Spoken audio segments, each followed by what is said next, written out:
Welcome to the Top Secret Wedding Podcast, and today's top secret tip is if you're looking for somebody to guide your guests throughout the day, make sure that there's an MC as well as a DJ. Want to learn all about DJs? Listen to this episode. This is the Top Secret Wedding Podcast, where we share top secret tips to help you take your wedding game to the next level. I'm Annika, and I'm a wedding coordinator, enthusiast, and venue manager for one of the best venues in Idaho. I'm Chris, and I'm a DJ, master of ceremonies, and all-around lover of weddings. We're on a mission to improve weddings and wedding professionals everywhere. So today we're talking all about DJs. All about DJs. So I don't know if DJs are going to love this episode or hate this episode, but I feel like it's important to talk all about DJs because sometimes there are some misconceptions about what DJs do, how they charge, all those kinds of details. No, I totally agree. So I'm going to kind of run through this and then you just stop me whenever you disagree with me or you have questions. Yeah, so start us out. So I think the definition of a DJ is disc jockey, right? Mm-hmm. Somebody who plays music. One of my pet peeves is when people spell out DJ, D-E-E-J-A-Y, like, no, it's like... Do people do that? They do that. The same with MC, they do E-M-C-E-E. What? Right? I did not know that. It's okay. It's a DJ. It's a disc jockey. Right, disc jockey. Yeah. So it goes back to obviously when DJs would actually have discs. Right. They would use them. So... but their primary job is to play music. Like that's really bare minimum. That's what they do. So there are a few different kinds of DJs, and not all DJs are the same, right? There's mobile DJs and they kind of specialize in, school dances and weddings and things like that. There are wedding DJs that, and I kind of consider myself in that realm. Yeah. Where it's just, that's like all I do. I do a few school dances here and there, but I focus all my mental attention on weddings. Mm-hmm. Then there are club DJs. So, you know, you might think of somebody like Cascade or Tiesto or some of the Marshmello. These are people that are like playing on big stages. Yeah. And then there are party DJs, which are kind of like mobile DJs, kind of like club DJs. Mm-hmm. They're just kind of there for the party. But so those... That's kind of my breakdown. It's kind of what kind of DJs there are out there. Yep. Yeah. Makes sense. So, but for this podcast, I think maybe we talk specifically about wedding DJs. Because quite frankly, like a club DJ is not going to do a great job at most weddings. I've seen it happen where clients will hire a DJ because the DJ is their friend and they're a club DJ. And so they have no knowledge of anything that happens within the wedding day. So they don't know how to set up, make announcements or anything like that. I imagine that would give a very different vibe to the day. Yeah, I think so.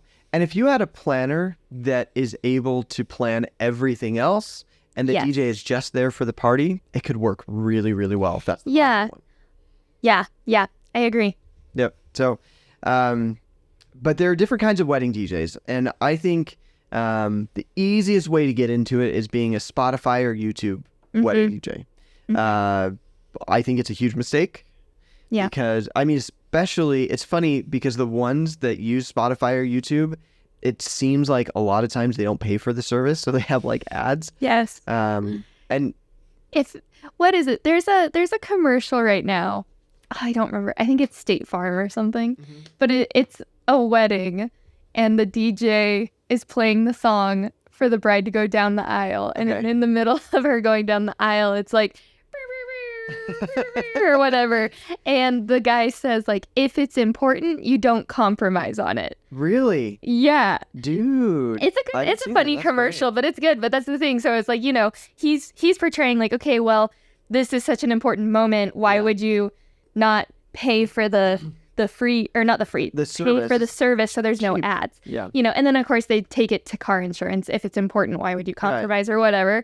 But like, that's the thing. If it's an important day, just don't compromise. Don't use the free YouTube. And then I've seen it happen. It's happened at my weddings. Yeah. I think we've mentioned this, but I had a bride going down the aisle. Not to shift blame. I was not in charge of music. They had a YouTube DJ doing it. Yeah. And she's walking down the aisle and it goes, "Are you trying to lose weight?" Oh my and it was goodness. like, Oh my is goodness. this happening right now? So again, just don't. Worst time for an ad and worst possible ad Yes. you could have. That's amazing. I was there like, of course you have to keep your composure, but it's like you just cover your mouth and you're like, is this happening right now? It's sad, and I understand not all budgets are the same, but Right. those DJs are just getting started, and everybody starts somewhere. You got to make Yes. the mistakes to know how to do things right. But Right. um, It's true. Yeah. It's true. and that's not to say that you can't use Spotify. I use Spotify for Yes. certain things. If a client gives me a list of songs that I know I'm not going to play 90% of them, I'm going to play a lot of those off of Spotify because I'm not Right. going to use those again. Right. So Agreed. Agreed. yep. So The next kind of technology that DJs use is a laptop. A lot of DJs will use a laptop or even an iPad. And they typically are going to be a lot better because they have to curate their library. They have to figure out what tools they want to use. They have to figure out the different kinds of mixes for the songs. So typically they're a little bit better. I guess I'm technically a laptop DJ. So yeah. Mhm. And then there are also mixers, which I don't know if this is the right term for it, but people that don't typically use laptops, like they have vinyl or yeah. it's kind of cool. Yeah. Yeah. It's a niche thing, but it's, if that's the kind of thing that you want. And then there are travel DJs. And travel DJs, it's really like you have to be a wedding DJ plus know how to travel, know how to source equipment from different places. Yep. And those DJs typically charge a lot more, and they're also usually a lot better. Yep. So, Agreed. so that's the DJ side of it. The other side that I think is often overlooked is the MC side of it. Completely agree. Yeah, which really, it's a whole different skill set. But most Yes. people will assume that a DJ is also the MC. I've got a friend, his name is Artem Lomaz, and he is just an MC. That's all he does. Yeah. Um, I was going to ask you if that was a thing. yeah. Because it is. I know a couple that do that too. And it's just not as in my vocabulary. Yeah. And so it's like, oh, cool. Yep. So, Yeah, I think, it's its own thing. mhm. And, when you look at people who do this professionally, I'm thinking somebody like Ryan Seacrest. He's a professional MC, right? Okay, that clicked. That Yeah. makes sense. So he knows how to announce things. He knows how to handle those Yes. situations. He knows how to hold himself well. Yeah, that makes a lot of sense. So it's really its own thing. But especially in the wedding realm, an MC stands for Master of Ceremonies. So Yep. you should be a master of those ceremonies. You should know what those ceremonies mean. You should know what this ceremony means to the couple. Yeah. All of those things allows you to set the tone for the people in that room. Oh, I agree. Well, and here's the thing, okay? I think it's so important to emphasize master of ceremony. Yeah. It's showing that you are the expert on it.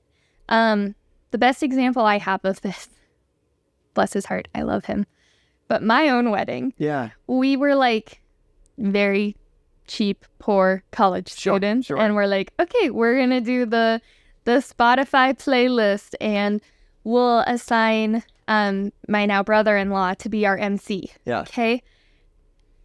I was like, this will be great. He did good. Yeah. I doubt he'll hear this, but if he does, good job, Mikey. But we didn't really prepare him to be the master, if that makes Gotcha. sense. We just said, hey, can you make announcements? He was an announcer. Right. Yeah. And we didn't really prepare him well. So anytime there was like, oh, we're needing to do the cake cutting or the first dance or anything, he wasn't the professional on it of, okay, I'm Sure. going to get up and announce this. Again, he was attending the wedding, not working the wedding, Yeah. which is okay. That's totally my bad. But it would have been totally different to have someone own the presence and say, all right, now we're going to cut the cake or whatever. Yeah. Instead, it was very like, oh, hey, yeah, I got to make an announcement. yeah, we're gonna cut cake. Yeah. And it's different. It's owning that position and being the professional in that position. Yeah. So. And I'll throw another one in there. Being an announcer is actually kind of its own thing as well. Yeah, It's separate. agreed. So whenever you watch like a game show, you'll often hear them have a separate person announce. So think about Jimmy Fallon. Yeah. When he's announced, Jimmy Fallon. I don't know how they say it, right? But then Jimmy Fallon, the MC, comes out. And he does his own thing. So it's a whole It's a different thing. different set of skills. The announcer, they focus a lot on their voice and how their voice sounds. Introducing. Blah, blah, blah. Exactly. Whereas the MC focuses on how to take this thing that you're doing and make it interesting and relevant to who's ever there. So, and I mean, I've spent a lot of time and money learning how to MC. Like it's Right. It It is genuinely an art. is. It is. Anytime someone's like, hey, can you MC for us? I'm like, no, I cannot. I think with a little bit of training, anybody that's genuine can do it though. True. So- So yeah. And I also think, that the MC is also the storyteller. They're the person that is telling the story throughout the day. I often say to couples, if you're not comfortable talking to me on the phone, you're going to be far less comfortable having me announce things to all of your people on your behalf on your wedding day. Yeah. So you should be very comfortable with the person that you're talking to. Agreed. Agreed. Okay, what do DJs provide? It ranges, but in most circumstances, DJs provide the speakers, the microphones for the reception. They also provide a ceremony sound system. Oftentimes, they will provide lighting. And I think the higher end DJs will provide planning and coordination, at least on the entertainment side. Yeah. Which is essential because you want them to be able to hit those entertainment points right on the money. Oh, yes. If they have no part in the planning and consultation, and let's go for an extreme example. Let's say the father of the bride dies before the wedding, and the DJ has no part in that. They're going to completely miss the mark emotionally. Yeah. So very true. For me, I actually tell couples when I'm talking to them that my planning and coordination comes first because, and I think about the music last because if nobody's paying attention to the first dance, it doesn't matter what song you're playing. But if you set it up right and everybody's paying attention to the first dance, now that song can accentuate what's ever happening. Yeah. So I agree. Well, and the thing too is so many times when couples are choosing their songs, it's for a reason. Yeah. Like they don't just go, oh, I really love this song. Right. A lot of times when they're going down the aisle or first dance, daddy, daughter, all those things, they are there for a reason. Totally. It's not just like, oh, I drew this song out of a hat. Yep. So there's a story behind it. Yep. And as the DJ and MC, you should be able to translate that to the guests. And that doesn't mean you have to say it outright, but put it in the right context. So, yeah. Agreed. I think too with lighting, it's just good to mention a lot of times I feel like DJs end up taking over as the AV, audio and visual. It's true. Visual just kind of gets paired with audio, AV. Yeah. And so with that, it's creating that whole setup. Yeah. So. Yeah. For me, it's just the entertainment. I'm in charge of the entertainment for the day. Yeah. Yeah. There are some places where the venue has like a ceremony sound system. And I would say most of the time it's probably not worth it using that. The same with lighting. Unless you've been there and you've seen the lighting. A lot of times what I see is venues, they offer like up lighting or something, and then you show up and it's like junk. So make sure, this isn't to clients, this podcast isn't to clients, but everybody should make sure that that what's being offered is equal. Good. Yeah. Right? Because the DJ is probably going to have something better quality and that they can control. Well, and the thing too is, one, how you just mentioned something they can control. Yeah. If you provide your own equipment, you are going to understand how to work your equipment Yeah. better than someone else's equipment. Yep. But also, like, for example, we do have speakers and a microphone. It is very base model. Yeah. We are working on upgrading it, but it gets the job done. But I will have clients that are like, oh, do you have that? Can our DJ just use that? And I'll often ask, well, do they have their own equipment? Yeah. And if they do, I highly, highly recommend they use their equipment. Yep. Because it's like, well, we do have it, but it's more like a backup. You're right. You know what Yeah. I mean? It's not my recommendation. Anytime a couple asks me if I'll discount because the venue has a sound system, I say, number one, that sound system likely is not going to cut it. And every time, there's been one sound system that has cut it. The second thing I tell them is I'll probably charge you more because I have to learn how to use their sound system and I don't know, Yeah, well, and honestly, liability is probably a heavy word, but it's not going to give you the confidence to do your best performance. Yeah. It's kind of a liability to your performance. Yeah, and there is the liability that if I break their speaker, like, That is so then true. I'm on the hook for it. So That is so I'd rather true. break my own speaker. Yeah. So, yeah. Liability is heavy. Yep. And as far as pricing, pricing is all over the map with DJs, especially wedding DJs. And Yeah. it's, I'll try and break it down the best that I can, but really what it comes down to is there are people that are doing this full-time, professionals, they have insurance, they have all the things, they have backup equipment, all of that, and they're going to charge a premium for it. But the way that I phrase it is I'm charging for the experience. I'm making sure that you have an experience. And there are other people that they do it part-time.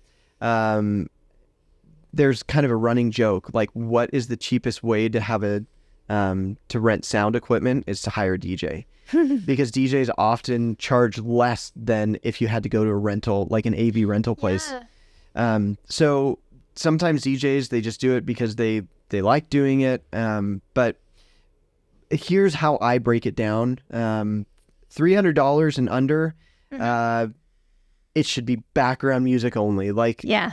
I would not recommend relying on them for anything other than music. And even then, it's probably not going to be like all the music that you want. Agreed. Up to like $800, these are going to be people where they have like some of their own music. They're probably still using Spotify for a lot of this stuff. Their equipment's not going to be high end, but it'll get the job done. And at least they have a little experience and know that they should be charging for their time. Yeah. Then I think once you get up into the $1,500 range, you start finding the professionals, the people that know how much to charge, the people that, likely they're going to have another job during the week, but on the weekend, this is what they do and they're passionate about it. And then I think anything above 2,000, these are the people that are really going to knock it out of the park. They have professional gear, they have the insurance, they have backup gear. They really take the time they have the time to put into that wedding. Agreed. So, well, and I think too, just a little disclaimer with that, I do think the pricing does vary based on location. It does. For me, I have tried to take myself out of that. I think the pricing really, in the mid-range, anywhere from $800 to $2,000, I think that's where things really vary by where you are. But I recently attended a DJ conference, and we were all kind of just discussing pricing, and we were from all different parts of the country. Some from big like Los Angeles, New York, others from like Rigby, Idaho, like me, and we were all kind of in the same range. Because we are all offering the same service. So once you get past a certain point, then you should be paying a similar rate. But the way that I say it is, if a DJ is charging $300, there's something wrong with it. Just like if you go to a steakhouse and they have a $1 cheeseburger, like what is wrong with it? Yeah, agreed. So charge what you're worth. Yeah, and I'm not the DJ for everybody. My fee is not right for everybody's budget. And it's important to mention that's okay. 100% okay. That's okay. I don't want to be the DJ for everyone. Right. There are other people that I recommend that are at different price points, some more, some less than me. Yeah. Because they're a better fit. Well, and even if just the vibe doesn't fit, that's okay. Yeah. Like, Good. That is okay. I would rather find out now Exactly. than Yeah. on the day of the wedding. So Agreed. I don't know if we really went into as much depth as you'd want us to as far as DJs go, but there's all different kinds of DJs. What it boils down to for me is make sure that the DJ knows the job and fits your vibe. Agreed. So, yeah. If there's anything we missed that you want to know about DJs, we got one here to answer. So let us know. All right. Okay, we'll see you guys next time. See ya. Thank you for listening to this episode of the Top Secret Wedding Podcast. Subscribe, rate, and review us, and we'll see you next time.